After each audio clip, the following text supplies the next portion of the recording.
Hey, good morning. Thank you for that thunderous response. Good morning. How are y'all? All right. Yeah. Hey, we got people still rolling in. So, man, it is so good to be with you guys. I got a question for you. How many of you have, this is your first time even exploring this big missions word? You're going, I don't even know what I'm doing here, really. This is the thing. Okay, yeah, you'd say first, all right, cool. How many of you have actually done something that you would qualify as missions? Yeah. All right, I'm gonna pick you out at random. What have you done that would qualify as missions? Like that you said, yeah, this is a mission thing. Okay, cool. Yeah. So real quick, I'm gonna demystify the word missions. Okay, to get started here, because people are like, ooh, it's missions. Missions is simply doing what Jesus called us to do, period, wherever you're at. Sometimes missions means God's going to send you to the other side of the world. Sometimes it means you've actually got to go talk to your neighbor. Woo! And how many know sometimes it's scarier to go talk to your neighbor and go care for them and their need than it is to go to the other side of the world? Missions, I just want to demystify it for you, because missions started for me when I was 11 years old, and my dad called us all into a room, and he announced he was going to ruin my life. He didn't say it that way, but that's what my 11-year-old ears hear. He said, hey, Joel, I want to gather all of you together. So my brother, my sister, we sat on my sister's bed, and he said, we feel like God is calling us to move to Central America, a little country called Guatemala, and serve as missionaries. We're going to actually help bring teams that are going to build a hospital up in the mountains. Now, the problem with this was I had only seen National Geographic pictures of Guatemala. So I had seen grass huts. I had people, all my friends were like, you're moving to Guatemala? Like, are you going to have to live in a grass hut? I'm like, I don't know. I've never been there. You ever seen in Karate Kid where Mr. Miyagi takes Daniel LaRusso to the tournament, and Daniel's like, well, how do I win? He's like, I don't know, first time. Like, you remember that thing? And he's like asking all these questions, and Mr. Miyagi's answer to everything is, don't know, first time, right? So I'm going to answer some questions this morning for those of you to go, well, what's it even going to be like if I do this? How do I know what I should do? Like, what if somebody just talked to me and their spouse is medical, but they're non-medical, and they're like, is there a place for us both to do something? Listen, if you can do anything, there is a place for you on the mission field, because what is missions? It's just doing what you're supposed to be doing anyways, serving the Lord and doing and following the call that he's put in your heart. And it may mean he asks you to go downtown Houston. It may mean he asks you to go downtown Detroit. It may mean he asks you to go to Africa. But this is the beautiful thing about the Lord. You know, he never asks us to take massive leaps of faith. Sometimes it feels like a leap of faith. But like I'm going to talk about in the 1 o'clock session, he's already prepared you for what he has for you. And he's going to ask you to take small steps. And it's going to be the most natural thing. It'll be scary. Every step is always a little bit scary. But as you do that, he's going to give you the courage, the faith you need, because when it comes down to it, this is the heart of Jesus. This is the last thing he said before he left the earth, all right? He said to them, this is right before he's about to be taken up. He says, go into all the world and proclaim the gospel to the whole creation. And I love this verse. It says, and these signs will accompany those who believe. In my name, they will cast out demons. They will lay their hands on the sick, and they will recover. And the beautiful thing about you guys is many of you have been trained in how to lay hands on the sick and help them recover. So this isn't that, we're going to lay hands, they're going to be miraculously healed. Many times, the beautiful thing about the world we live in, God uses folks like you to bring that healing. And you become literally the hands of Jesus in healing people. And again, it's not about us, it's about him, but it's a powerful thing. There's nothing quite like feeling like God is actually using you to accomplish something. And the beautiful thing about getting involved in missions is it's doing what you've already been trained to do, and it's maybe just doing it in a slightly different context than what you're comfortable with. I was talking with a girl yesterday, and I said, why are you here? And she said, I'm not exactly sure. And she says, but I think I just really want to start helping people that really have a lot of need. And she goes, I'm helping people like that in my hospital, but I really want to go to help people that don't have access to this. And she said all of her friends that she works with, all the nurses are saying, you're crazy. You worked really hard to get where you are today, to make the kind of money you're making today. Why would you, they said, throw it all away? And she's like, am I crazy? I'm like, no, you're not crazy. You've got the mission bug. You've got the call. And some of you today, maybe that's where you're at. You're saying, I want to do this thing, but I don't even know where to start. And I talked to another girl yesterday, and she said this. She said, the problem is there's so many organizations, I don't even know who to go with. And then she said this, and she's like, and I don't know who to trust my life to. It's like, yeah, that's a very real thing. You go, I'm going to this foreign country, and the first time I do this trip, like, what's it going to be like? What if nobody meets me at the airport? We've all seen the movies where you show up and there's nobody to meet you at the airport. Like, do I fly home? What do I do, right? There's some scary things involved in it, but I want to kind of demystify it. And the first thing I want to say is this. That when it comes to finding your place in missions, the first thing you need to do is just evaluate, okay? What's the season of life you're in? And listen, life has seasons. This is really important to understand. I know a lot of us, we want to do it all, but maybe you've got a young child at home, and it's just not realistic for you to pack everything up and move to Africa right now. You're saying, nope, this isn't where it's at. Maybe you've got a spouse that's like, we ain't moving to Africa. Okay, got to honor that. You want to honor that, right? When the Lord calls you, you want to make sure you got both people in the couple on board here, right? So you say, where are you at right now in terms of time? What do you have? And you got to be honest about it. If you got a young child, maybe it's not the best time to be going for 1-month trips. Maybe some of you right now, I talked to a girl, and she was in her 20s. She had just finished nursing school, and what she decided to do was she got into temp nursing. So she would temp nurse for 6 months at a time, all so that she could take the next 6 months to go with Mercy ships. So she would go she's like, I don't want to raise money. So I'm going to use my skill. I'm going to make a bunch of money doing temp nursing.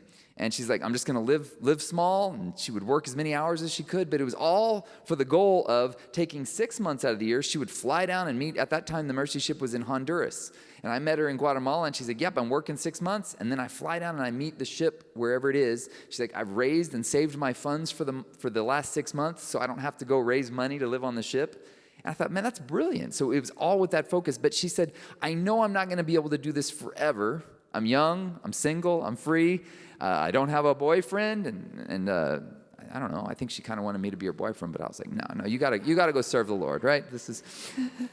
But I thought it was amazing. I was like, what a great way to do it. So everything she was doing, she was leveraging that skill she had to go and serve 6 months a year. And she said, I'm going to be honest. I don't want to have to raise support. I've got this skill that's going to make me some money. So she did the temp nursing, and she would do 6 months. So evaluate, what's the season of life you're in right now? Some of you, man, maybe your kids are about to leave the house, and maybe it's a little nerve-wracking for you. You're going, it's about to be real quiet around here. Maybe this is the season. This is that thing where there's a season where maybe this is when you need to go, because you're about to have a lot of free time on your hands. And maybe it's the best thing you can do to keep yourself from worrying about your kid. You say, actually, let's make up a situation where my kid has to worry about me, right? Maybe that's what you need to do.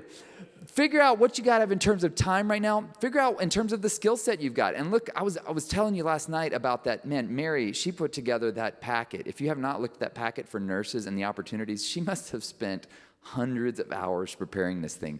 Every possible detail you could want to know about if you've got nursing skills, what you could do with those skills, where you could use those. There's even a matrix if you say, hey, where do I want to go?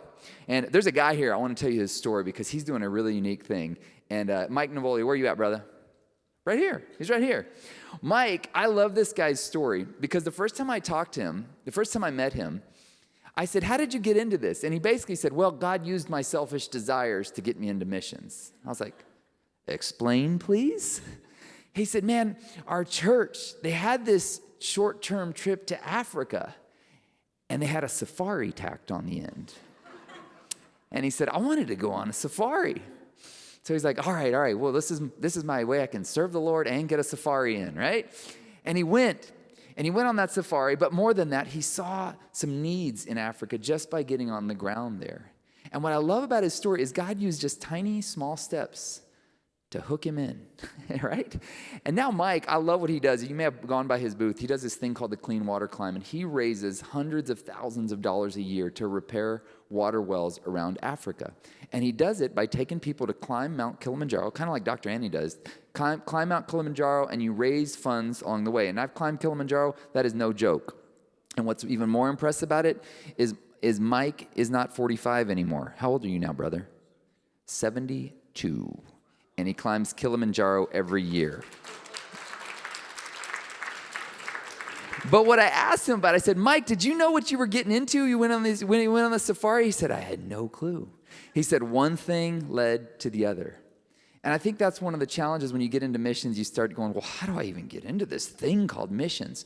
All you got to do is take the first step right in front of you, which you've already done because you're at this conference. So kudos to you for coming to this conference. And there's so many opportunities. You're going to meet people. You're going to make contacts. That's why I said don't leave here without going to every one of those booths. Because you may find somebody and you're going, they're doing what? That's a thing?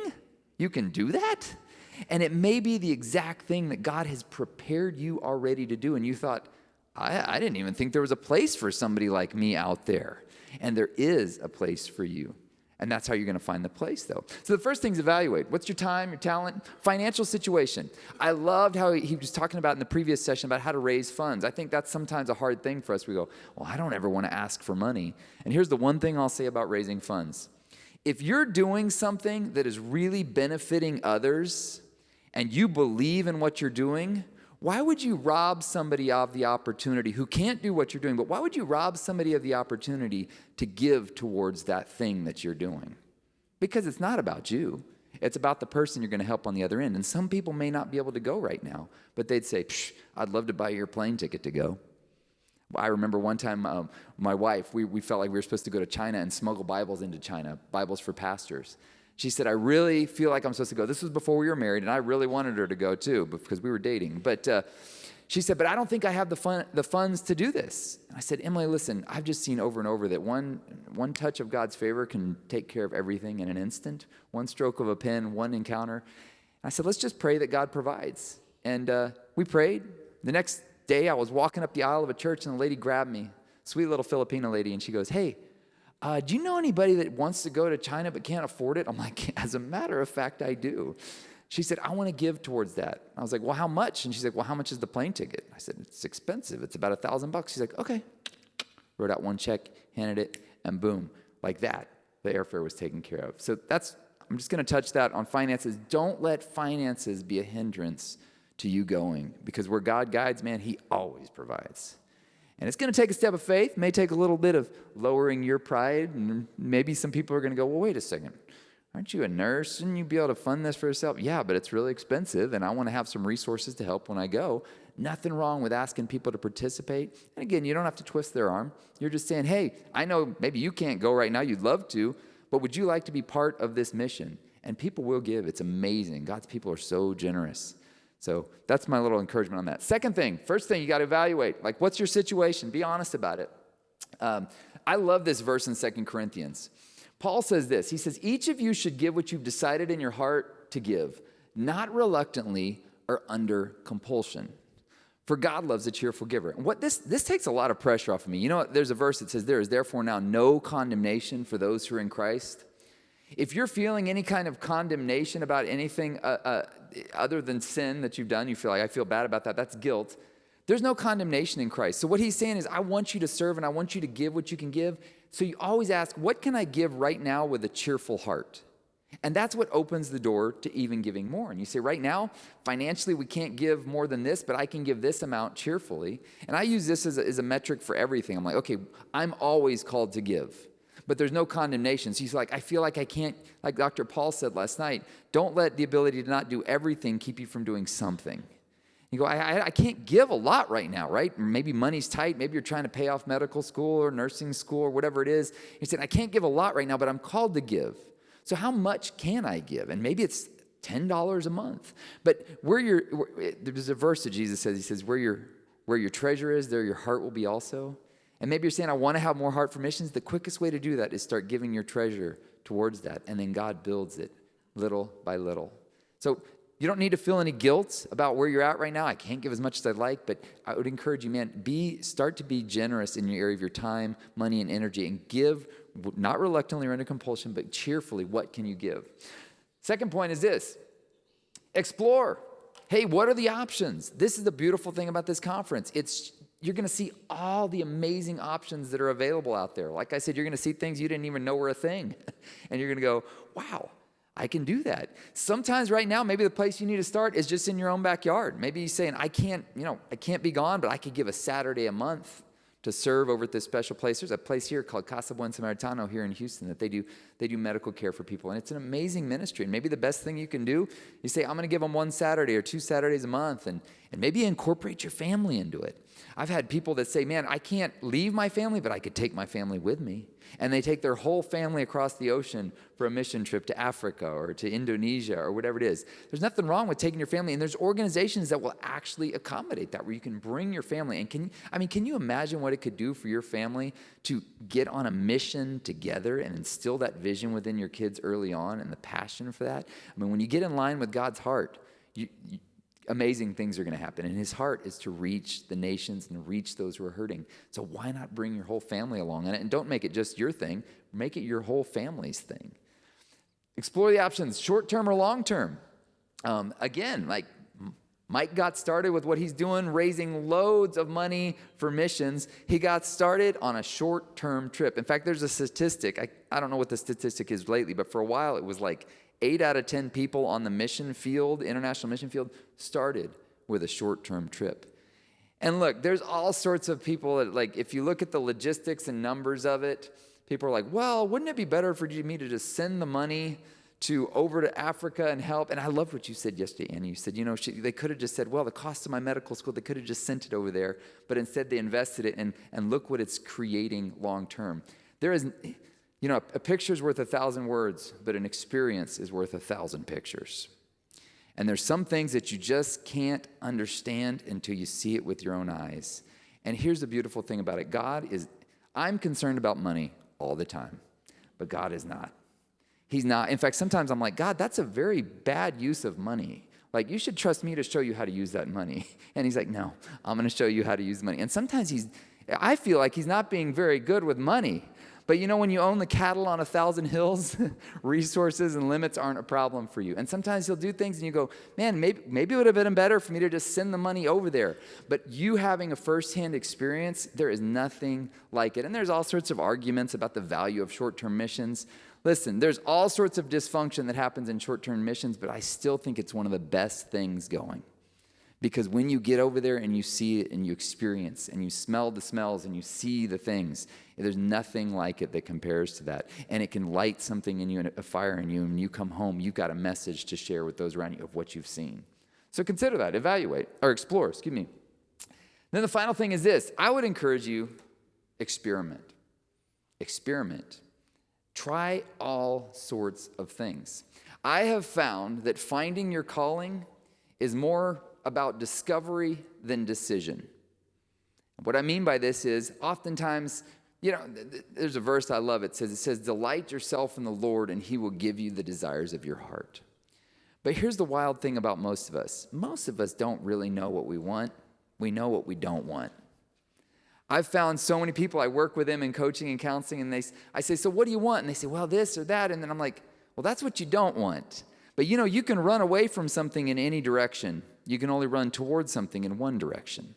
And the beautiful thing about the Lord is he knows what you really want. My desires between the time I was 20 and the time I'm 45 now, they have changed dramatically.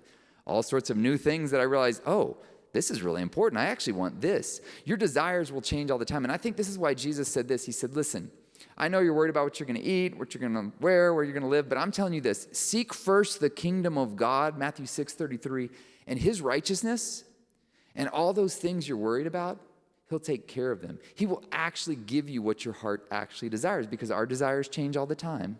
The best thing you can do is say, God, I'm going to surrender to whatever it is you want. I'm going to seek first your kingdom and your righteousness. I'm going to value what you value, and I'm going to trust that in the end, I'm going to get what I really want. And you may find that what you really want, you could have never imagined. You may find yourself serving in Africa, Or you may find yourself, the desires of your heart were right here at home, serving in a way that you never thought was even possible. But when you aim at the highest possible goal, which is the kingdom of God, and you seek that above all else, he takes care of everything else. And this is the challenge we face every day, because there's all sorts of other things calling for us. And our desires change. Thomas Merton talks about how people spend their life climbing up one ladder, and then they get up the ladder and realize they had the ladder leaned against the wrong wall. And maybe you're there today, you're going, man, I'm hearing about all this stuff I didn't even know existed. Did I waste all this time climbing up the wrong ladder? God wastes nothing. If you'll give it to him, if you'll give him all that time, he will redeem it.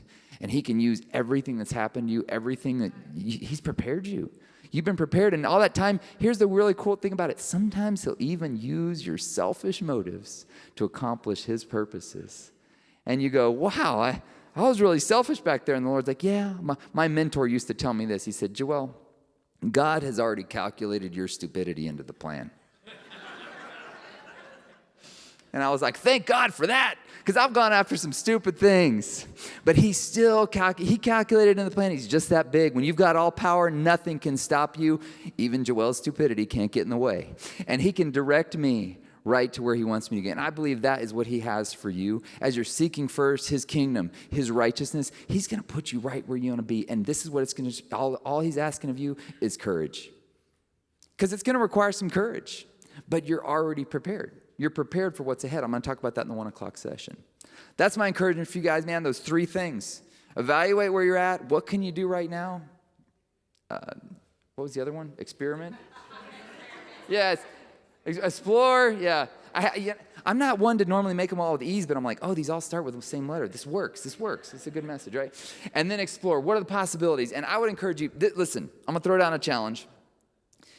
I would encourage you, do not leave this conference without having given your name to somebody who can hunt you down and get you to follow up on a commitment to go somewhere this year.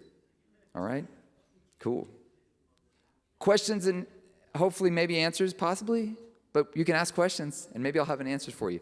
Anybody got any questions, any comments, anything you'd like me to cover that I have not covered? They'll have a mic and they'll bring it around so you can, I think they're recording this, right? So yeah. So you are being heard for all ages. So make sure your questions, no, I'm just kidding. That's a lot of pressure. Anybody have any questions, comments? Yes, ma'am. Okay, hang on one second. She's going to bring you the mic real quick. Thank you so much. My question is this. You said we should explore. Yeah. And can you give us, with so many options out there, I was overwhelmed when I came in and I saw all those exhibition booths and I'm like, oh Lord, have mercy. I don't know where to start.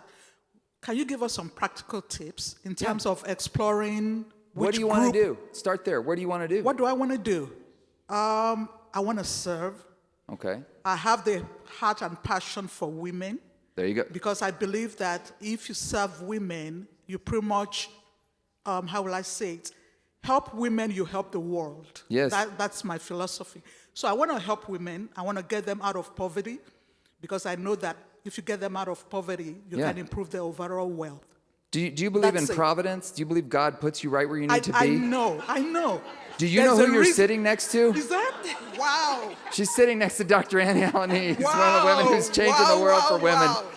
Yeah, well, I believe in providence, and I've just seen it. So there's your answer. Thank you for bringing that up, because I missed the session yesterday. Oh, okay. So you're literally sitting to the world next to the world changer here. Yes. You've answered my question. Yes, yeah. Here's the thing. Sometimes it's the weirdest thing. I don't get this, and it's not something that I would preach regularly, but oftentimes God will work through our desires. And he'll put you right where you need to be, sitting right next to the person you need to sit next to, if you make yourself available.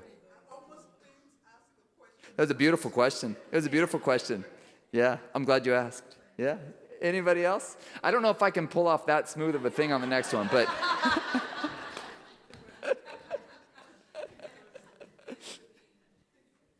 Yes, ma'am. I just wanted to piggyback off what she was saying. It is just taking a chance. Towards the end of the pandemic, I'm a nurse, and I'm like, man, I've done a good job working this pandemic. I need a nice holiday. Then I was talking to a colleague. They're like, oh, have you heard about this organization called Kenya Relief? And I know I've always wanted to do medical missions. They literally told me about the organization in July. I applied to go on a mission trip, and I was in Kenya in September. And when I got there, God met me as a child. I saw myself in my childhood, and I've been going every single year since then. So just take the shot and just pick a place and go. God will meet you there. I will warn you, it's kind of like, this is going to sound weird, but you know how they get you hooked on illicit drugs is they give you a little taste of it. And they're like, hey, try this. And then you do it, and you're like, I need more of that. Short-term missions is kind of like that. You kind of get hooked, and you're like, I got to do this every year. I got to do this every 6 months. So be warned, okay? You're going down a rabbit hole here. So, yes, sir. Yes, sir.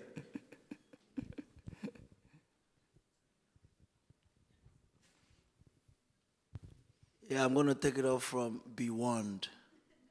Please don't be warned. All right, so, from the analogy of Jesus's weighing of the value of the soul of man, where the Bible says, what shall it profit a man that he will gain the whole world and lose his soul? What can a man give in exchange for the soul? So any work you do that will create an opportunity for someone who was hitherto alienated from God to become one with God, what's any value imaginable? Yeah. So whatever it takes you to do, even if you're going to get hooked, like you're trying to paint the picture, which is true anyway, except you don't have that passion. Once you have that passion, no matter how little it is, and you test it, you will want to keep going. Yes. And before you know it, you may become like our uncle here. Yes. Yesterday, he told us the story of his life. And several years working in an African environment, in Angola, from Canada. All right, so what do you call that? Do you call it immigration or emigration? So you see, so the value of the soul of a man, Yes. what's modern, you can't equate them with material things and even money. So if you have that passion, just step out. Amen. Just step out. As undergraduates in medical school, we were scrambling to look for places to volunteer. As a medical student, I went with Pro Health International. I don't know if anybody knows Pro Health International. And we're going to rural places in Nigeria, assisting in I was assisting in surgeries and all that in rural places. That's where we learned how to improvise. When you get the resources, even from your donors, how to manage them judiciously. Yeah. You know what the money can achieve, and you don't waste it on maybe buying drip stands in the mission field. We use bamboo sticks to construct drip stands for infusion because we needed the money to get more medication. So once you step out, Yes. the Lord opens a floodlight of avenues to be able to fulfill the mission. Yeah. So don't be afraid. I agree. I mean, that's right on the money. It's he's going to ask you to take a small step, and every step it seems a little scarier. I mean, I have a master's degree in counseling, and one of the things we talk about in dealing with fear is fear doesn't go away. You just face it. It's like an inoculation. You take the thing you fear in small doses, and you become immune to it. So it doesn't go away, but you're like, I can handle this. You just get stronger. So yeah, yes. Yeah, I may be the only one with this, but I wanted to ask, I'm a leader, I'm from Uganda. Okay. The eastern part of Uganda. And we're looking at increasing opportunities for people that would want to come out on mission trips. Mm-hmm. How do we go about building that bridge between the one person praying about a mission trip, wanting to come out there, and for us that are out there saying, hey, the doors are open, you can come on anytime? So I've been on the receiving end of a lot of teams. My wife and I were missionaries in Mexico, Peru. I grew up as a missionary kid in Guatemala. And one of the things, there's these two schools of thought in receiving a mission team, okay? Some is, well, they just need to suck it up, buttercup. This is how we live here. That's going to limit who you can get, okay? So some of you are like, oh, yeah, that sounds awesome. Find an organization that's got that mindset. But a lot of times I think one of the things that you have to do is you got to kind of help people feel comfortable where they're at. And so you find, and there's some organizations that are absolutely great at this. And there's two schools of thought. I don't know that either one of them is better than the other, but just, I would encourage you, make it as, it's going to be unfamiliar enough crossing the ocean, but make it as familiar as possible for them. I'll never forget. All right, I'm going to tell on my buddy Ernest Tejabe. This guy's known me since I was 4. My friend, stand up, Ernest. Stand up, brother. Yeah. No, stand up. Oh, you are standing. Sorry, I'm just kidding. Brother. My friend Ernest Tejabe, he's from Cameroon, okay? And when I was 18, he said, come to the motherland with me, brother. That's how he calls Africa. And I was like, oh, this is going to be awesome. Little did I know, Ernest is the school of thought of, let's do this the African way. So when I got there, I'll never forget this, man. We got to Yaoundé, and this is an example of probably what not to do, but anyways, I'm just kidding, right, Ernest? I love Ernest, man. He's known me since I was like 4, so he's been part of our family for years. But we got there, and we showed up, and we got to this town, and I was like, well, where are we going to stay? He's like, I don't know. And he said, I'm going to call a guy. I said, okay. So he called this guy, and I said, who is he? He's like, I've never actually met him, but I sent him some money one time. And I was like, okay. 30 minutes later, this guy shows up in this old beat up, it's like a World War II VW, no top on it. And he's like, oh, brother. And he meets us. And I'm like, wow, this is crazy, And we're in there. And Ernest, he was always telling me, he's like, look, I need, when we would go in these checkpoints, he'd be like, duck your head or we're going to get pulled over because you're, the white guy that's going to draw attention to everybody in the car. So he'd be like, duck your head, brother. So I duck my head when we go past checkpoints, And it was a full-on African experience. And we got there and we got to this family's house, and man, they treated us like kings and with no warning that we were coming. And we stayed in their house, and I'll remember in the middle of the night, I felt something crawl over my leg. And I was like, what the? And I looked down, it was a rat. And I was like, Ernest, there's a rat. And he's like, don't worry, it won't bother you, brother.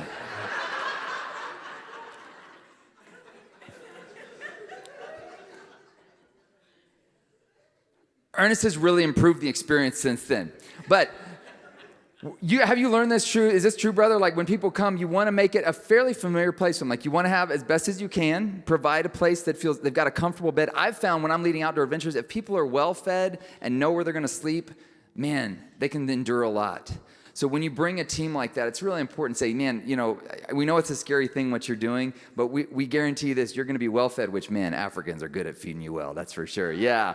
And you're going to know where you're going to sleep. Maybe show pictures of where they're going to be sleeping. Things like that really help alleviate the stress for people. I mean, are y'all agreeing with that? Some of you are like, I want to know where I'm going to sleep and where we're going to, yeah.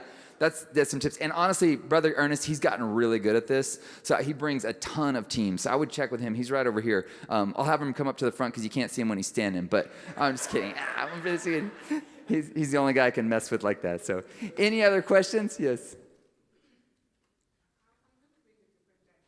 Okay. We Christians trying to bring missions to different parts of the world. And individuals, people within those communities are not Christians. Mm-hmm. They're not all Christians. Mm-hmm. And you're looking for funding to sustain those programs. So it becomes, how do you sell your program? Because you want to sell your programs to funders, oftentimes Christians, mm-hmm. non-Christians. Some non-Christians will now want to give you Christians money mm-hmm. because they have some misgivings. And oftentimes, the programs you have, they're not non-denominational, non-religious, but you want to put your programs out there. Mm-hmm. Is it the case of the chicken or the egg?